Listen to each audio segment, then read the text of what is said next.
नमस्कार।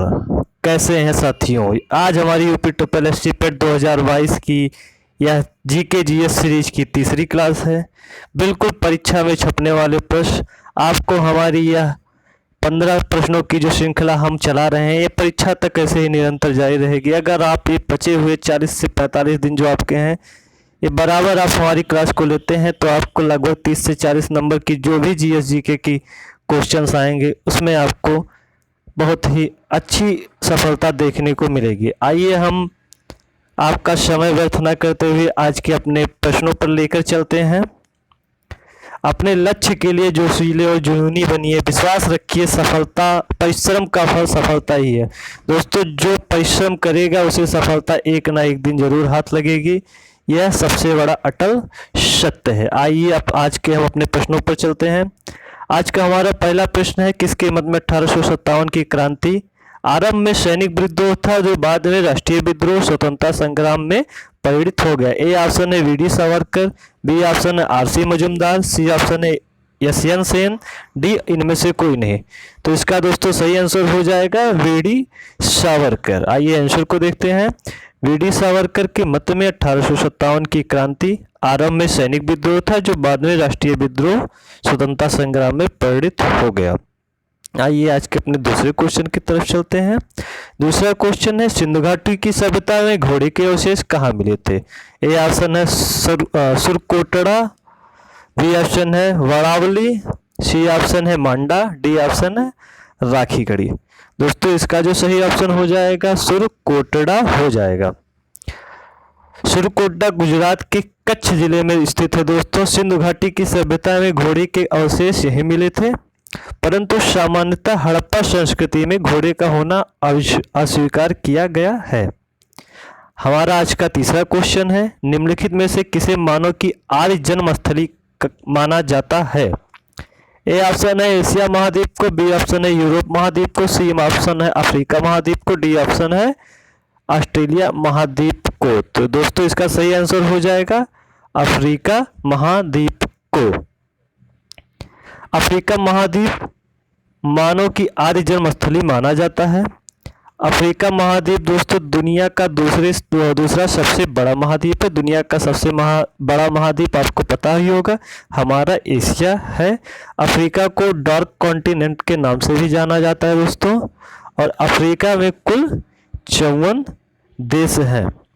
अफ्रीका महाद्वीप दोस्तों जिब्राल्टर जल संधि द्वारा यूरोप महाद्वीप से अलग होता है। आइए हम अपने अगले क्वेश्चन की तरफ चलते हैं। सिंधु घाटी सभ्यता का कालीबंगन स्थल कहाँ स्थित है। ए ऑप्शन है उत्तर प्रदेश में, बी ऑप्शन है पंजाब में, सी ऑप्शन है राजस्थान में, डी ऑप्शन है गुजरात में। तो दोस्तों, कालीबंगन जो शहर है यह राजस्थान में स्थित है। कालीबंगन क्षेत्र राजस्थान में स्थित है। हड़प्पा सभ्यता में दोस्तों जुते हुए खेत एवं जो ईंटों के अवशेष मिले थे, ये यही कालीबंगन क्षेत्र राजस्थान से ही जुते हुए खेत एवं ईंटों के साक्ष्य मिले थे। हमारा अगला क्वेश्चन है, महात्मा गांधी ने भारत में अपना पहला जन भाषण कहाँ दिया था।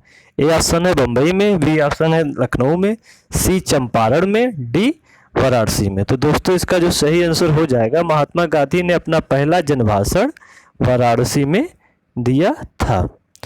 महात्मा गांधी ने भारत में अपना पहला जन भाषण 6 फरवरी 1916 को दिया था। 1916 से आप याद कर सकते हैं होम रूल लीग आंदोलन एनीवे सेंट। आज हमारा छठवां क्वेश्चन है, भारतीय राष्ट्रीय कांग्रेस का प्रथम विभाजन कब हुआ था। तो भारतीय राष्ट्रीय कांग्रेस का प्रथम विभाजन दोस्तों सन 1907 में हुआ था। सन 1907 में भारतीय राष्ट्रीय कांग्रेस का अधिवेशन सूरत में हुआ, जिसमें कांग्रेस गरम दल और नरम दल नामक 2 दलों में बट गई। इसी को सूरत विभाजन कहते हैं। 1907 के अधिवेशन की अध्यक्षता रास बिहारी घोष ने की थी। आज के हम अपने अगले क्वेश्चन की तरफ चलते हैं।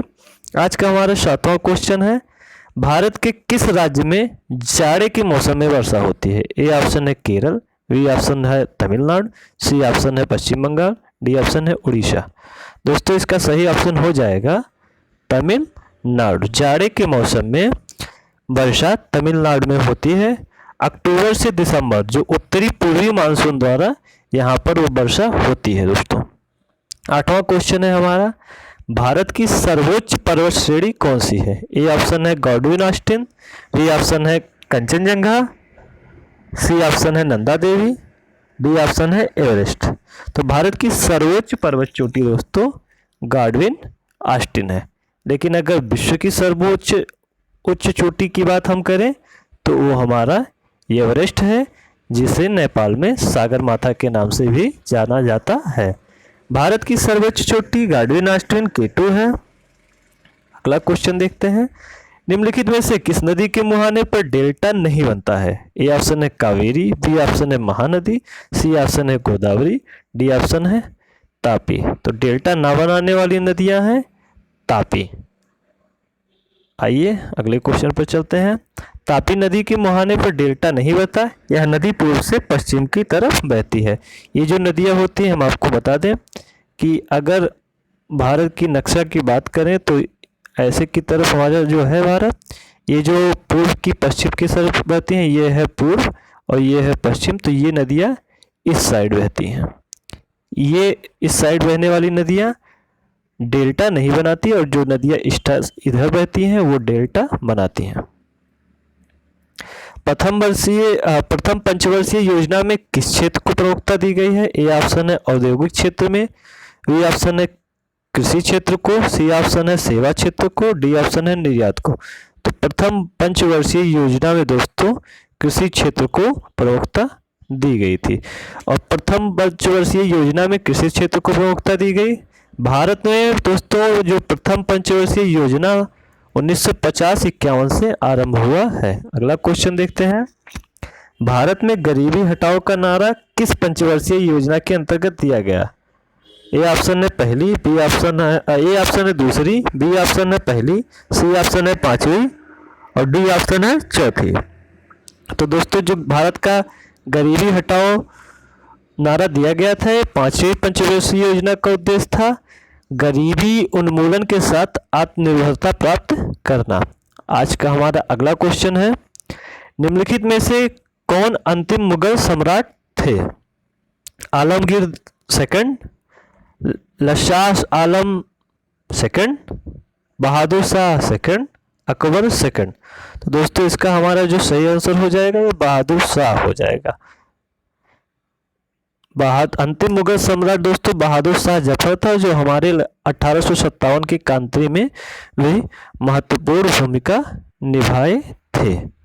आज का हमारा 13वां क्वेश्चन है दोस्तों, प्रस्तावना का वह प्रावधान जो सभी वयस्क नागरिकों को मतदान का अधिकार प्रदान करता है कहलाता है? ए पंथनिरपेक्षता, बी प्रजातंत्र, सी समाजवाद, डी गणतंत्र। तो दोस्तों इसका जो सही आंसर हो जाएगा प्रजातंत्र हो जाएगा, प्रजातंत्र उत्तर हो जाएगा। आज का हमारा 14वां क्वेश्चन है दोस्तों, भारतीय संविधान के किस संशोधन द्वारा प्रस्तावना में दो शब्द समाजवादी और धर्मनिरपेक्ष जोड़े गए हैं? ए ऑप्शन है 41वें, बी ऑप्शन है 42वें, सी ऑप्शन है 43वें, डी ऑप्शन है 44वें। तो दोस्तों इसका जो सही आंसर हो जाएगा वो 42वें संविधान संशोधन के द्वारा समाजवादी और धर्मनिरपेक्ष शब्द जोड़े गए थे। भारतीय संविधान के 42वें संशोधन 1976 द्वारा प्रस्तावना में दोस्तों 3 शब्द जोड़े गए थे। बहुत ही इंपॉर्टेंट क्वेश्चन है दोस्तों, 3 शब्द जोड़े गए थे। पहला शब्द है दोस्तों समाजवादी, दूसरा शब्द है अखंडता और तीसरा शब्द है धर्मनिरपेक्षता। ये दोस्तों बहुत ही इंपॉर्टेंट क्वेश्चन है। भारतीय संविधान वही स्लाइड आ गया। ये आज का दोस्तों हमारा अंतिम सवाल 15वां क्वेश्चन है, यज्ञ संबंधी विधि विधानों का पता चलता है? ए ऑप्शन है ऋग्वेद से, बी ऑप्शन है सामवेद से, सी ऑप्शन है ब्राह्मण ग्रंथों से, डी ऑप्शन है यजुर्वेद से। तो दोस्तों जो यज्ञ संबंधी विधि विधानों का पता चलता है वो हमें यजुर्वेद में चलता है। आज की स्लाइड दोस्तों हमारी यहीं ख़त्म होती है। आज का सेशन अगर जो आपको पसंद आया है तो आप लाइक शेयर और सब्सक्राइब कर सकते हैं और अपने दोस्तों को भी ज़रूर शेयर करें अगर जो आज का सेशन आपको पसंद आया है। चलिए दोस्तों, जय हिंद, जय भारत। अगले दोस्त वीडियो में फिर हम आपसे मिलते हैं। नमस्कार, जय हिंद।